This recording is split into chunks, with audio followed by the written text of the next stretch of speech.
I just entered a poetry writing contest. That's not something I normally do, but this particular contest pays around $2,000. As I looked out my bedroom window and saw the stars, the moon, the sun rises and the sun sets, the tree in the neighbor's yard, and the alley that ran between my house and Mike's house, I could also see into Mike's kitchen, my bedroom window and his kitchen window lined up almost perfectly. Every night around 5 o'clock, Mike's mom would come home from her job and she would make dinner. At 6 o'clock, Mike's dad came home and Mike and his mom and dad sat down and had dinner. After dinner, they cleaned the dishes up, and Mike and his mom would sit at the kitchen table while Mike did his homework. This was the routine every night. Nothing changed. Mike's mom would come home. She'd make dinner. Then Mike's dad would come home, and Mike and his mom and dad would sit down and have dinner together.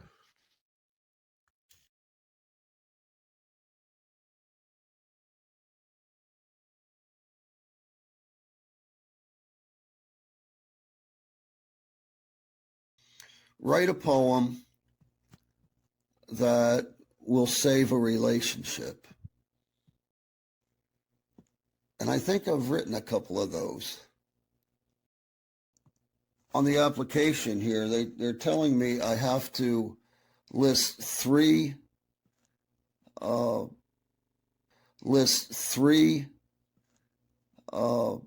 forms of inspiration. Three lines, three sentences from either a poem or a song that are kind of your inspiration, or are going to be your inspiration for writing this poem. So yesterday, I'm driving down the road and I see this woman in a car. It's an old broken down Toyota that she's driving. She looks mean. She's not an old woman, she's a young woman. And on the back of her car, there's a bumper sticker. It says, "All men are clowns, and I married their king."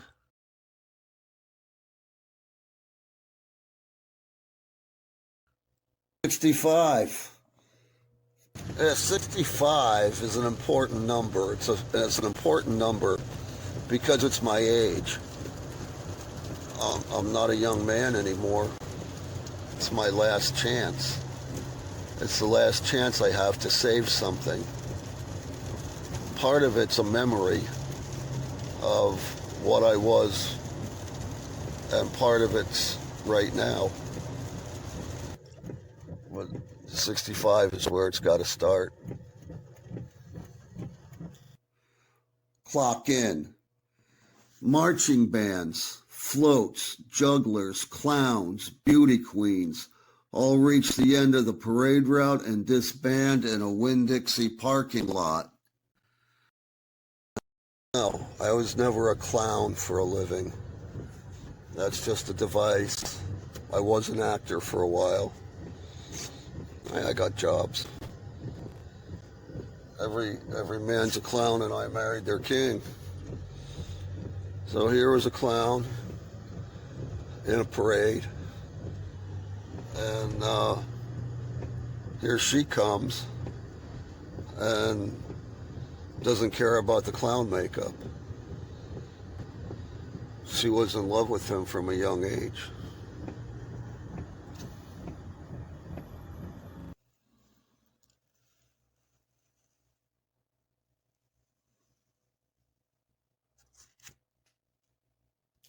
I'm older than the boss, older than dirt. Barefoot children in torn jeans, dirty t-shirts, run ahead of the street sweepers, picking up hard candy thrown into the crowd by Brittany from Jack's Discount. I get that wrong all the time. 65, older than dirt.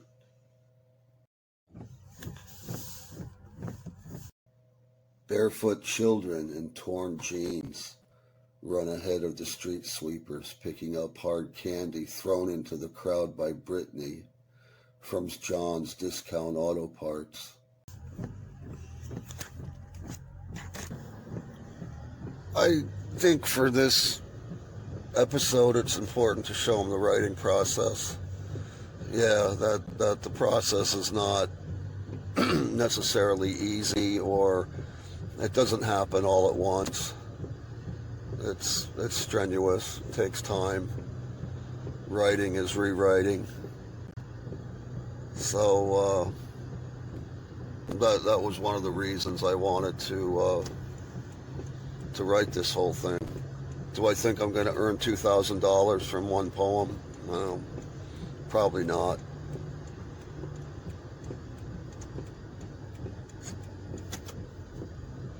But I like the process. I like working with sentences, sentence fragments, putting the right word in the right place, finding the exact right word for the right moment, kind of thing. But this particular poem is coming from two different directions. One, the guy is a young man, and second, the guy is an old man. He hasn't been necessarily successful in life. He's still working at 65. He's still doing temp labor at 65. So I don't know if he's saving a relationship, or the relationship is so strong that, he can, evidently she's waiting for him at the end of the poem. So I don't know what he's saving, if he's saving anything.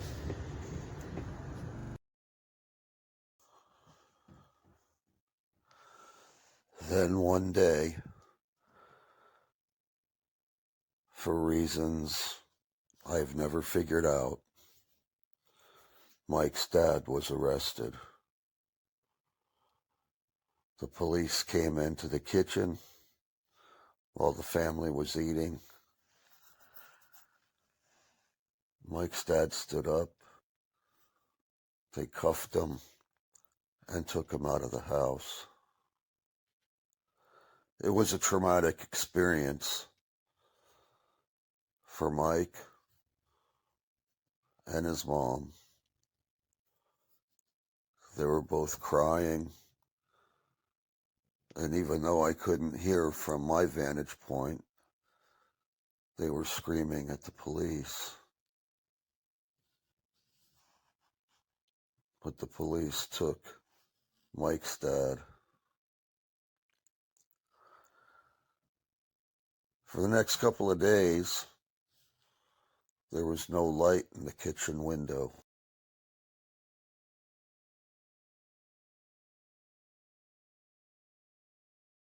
Boss asks if I ever worked temp labor before, and while he's thinking about it, he needs my social. Yes, on temp labor. I'm so old, my social security is 1.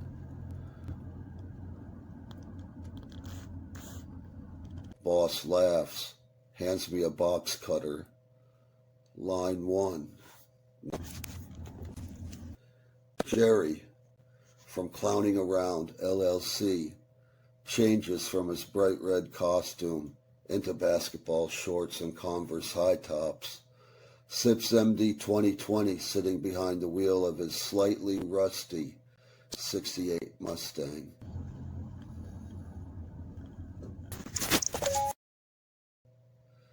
He waits for her.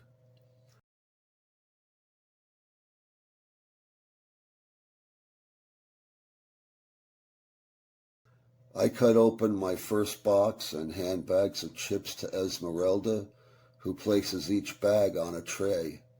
I cut into a second box.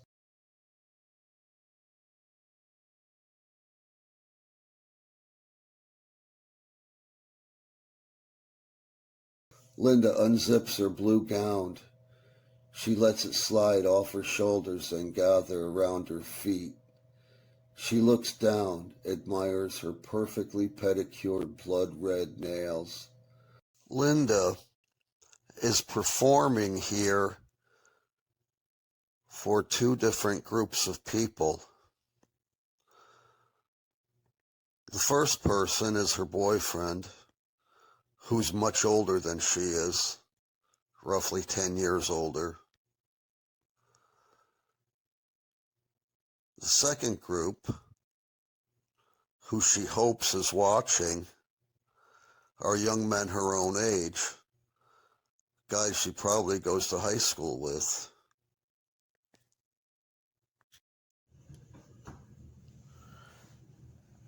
After 5 days, the lights in the kitchen came back on.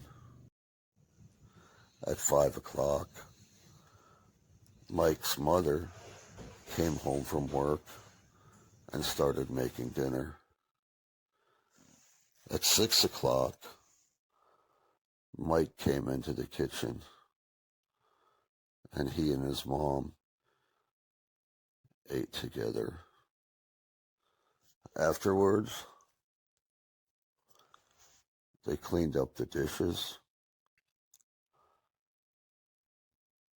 and they both sat at the kitchen table while Mike did his homework. It was as if nothing had changed, except that Mike's dad was no longer there.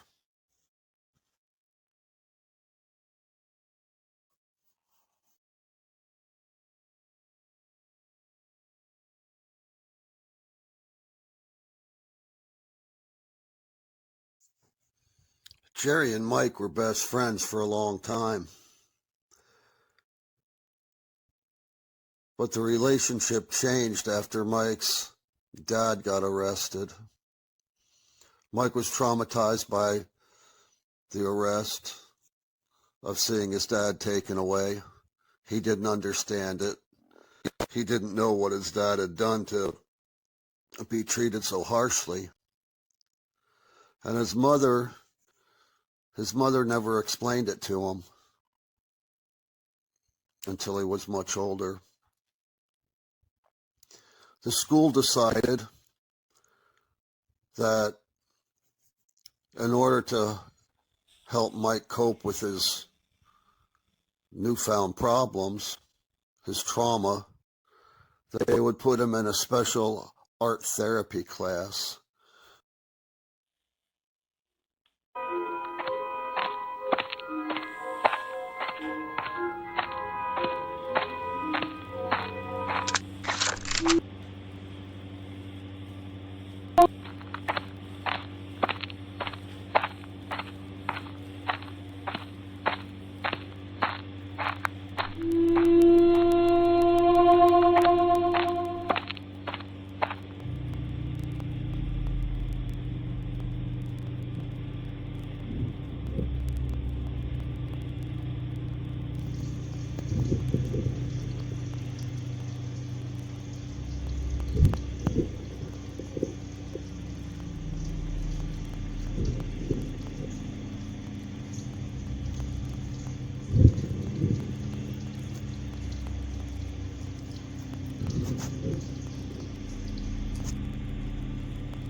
Break time. Esmeralda and I, we talk a bit. Her English better than my Spanish. She asked, do I have kids? Keeds. And what am I chewing after job? I tell her I own an airline. I could no afford to fly. I offer her a sip of my adult beverage.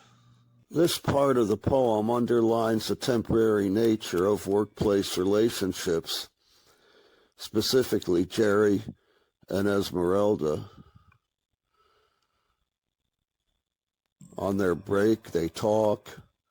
Esmeralda wants to know what Jerry's going to be doing after work gets done. Jerry, of course, lies and says he owns an airline in some misguided attempt to impress her. She says she can't afford to fly. At that point, Jerry offers her a sip of his adult beverage. I would imagine after all these years, he's probably still drinking MD 2020. He and Esmeralda go back after their break, and they continue working. Esmeralda talks to her friend about Jerry. Jerry can't understand what she's saying because she's speaking in Spanish. But Esmeralda's friend is impressed. Despite their flirtatious relationship on the job, when the day is over, both Jerry and Esmeralda run to a husband who is waiting in the parking lot and to a wife who waits just beyond the factory gates.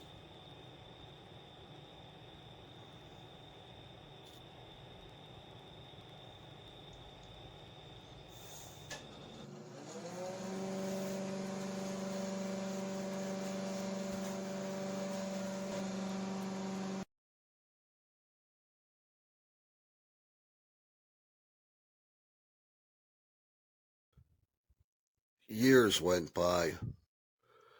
I had long stopped paying attention to what was going on over at Mike's house, no longer looking through the kitchen window. I was probably about 17, getting ready to go to college. And then one day, the light came on. Mike's mom walked into the kitchen with a couple of bags of groceries, and she started preparing dinner.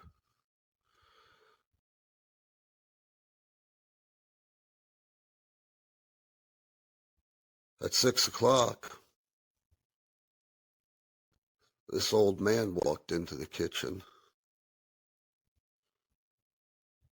I had to look for a while before I realized Mike's dad had just come home. The years hadn't been good to him, but he was home. Mike's mom prepared dinner, and around 7 o'clock, the three of them sat at the kitchen table and ate their first meal together in 10 years.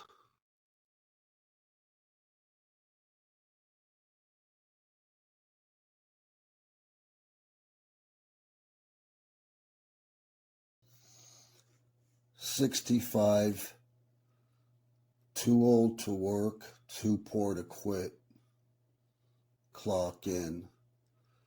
Marching bands, floats, jugglers, clowns, beauty queens all reach the end of the parade route and disband in a Winn-Dixie parking lot. I'm older than the boss, older than dirt. Barefoot children in torn jeans, dirty t-shirts run ahead of the street sweepers picking up hard candy thrown into the crowd by Brittany from the discount auto parts float.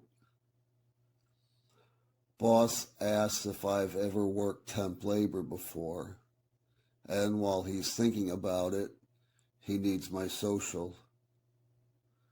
Yes, on temp labor. I'm so old my social security is 1. Boss laughs, hands me a box cutter.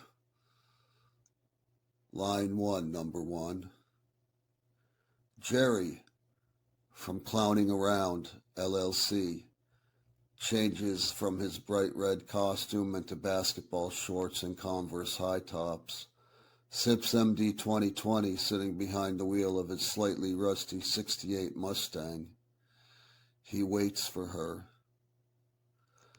I cut open my first box and hand bags of chips to Esmeralda, who places each bag on a tray. I cut into a second box. Linda unzips her blue gown. She lets it slide off her shoulders and gather round her feet. She looks down, admires her perfectly pedicured blood-red nails. Underneath, sports bra, yoga pants. Are the boys watching? She likes that the boys her own age stop, glance over. Don't even try to hide it. Her man sips his adult beverage, watching the boys watching her. Break time. Esmeralda and I, we talk a bit. Her English better than my Spanish. She asks, do I have kids? Keeds. And what am I chewing after job? I tell her I own an airline. I can no afford to fly. I offer her a sip of my adult beverage. Linda slides into the passenger side of his 68 Mustang. Kisses Jerry hard on the mouth. He's still wearing clown makeup. She doesn't care. She likes that boys her own age stop to watch. Sorry, guys, real man in the house. The boys stop, laugh, and point. I cut open another box of chips and place each bag into Esmeralda's outstretched hand. Our hands brush against each other. She laughs, talks Spanish to her friend who points at me. Apparently, I own a chair line. Jerry, Linda, alone in a high school parking lot, eating tacos, talking, shooting hoops, sharing a bottle. He threw the game-winning pass here nearly 10 years ago. One state. She's graduating this coming June. Clock out. Esmeralda asks my name, my shame. Jerry, she says. Cherry on a chair line has no keys. That's it in a nutshell. My back's killing me. Bye, Cherry, my hub in here. She runs to a man standing beside a used blue Eldorado, arms crossed over massive chest, no smile. Linda's father pulls into the parking lot, gets out, stands beside his new caddy, all smiles. Why are you still wearing clown makeup, Jer? Linda laughs, says she never even noticed. Dad says you're both wearing the same grease paint. We laugh, the three of us. Be home by midnight, girl. Dad, he takes off. It's midnight. I walk through the factory gates. She's the last one in the lot, standing beside a '68 Mustang I spent years restoring. She smiles, arms open, gathers me in, hugs. How's the job, babe? The only girl willing to share the same grease paint waits for me.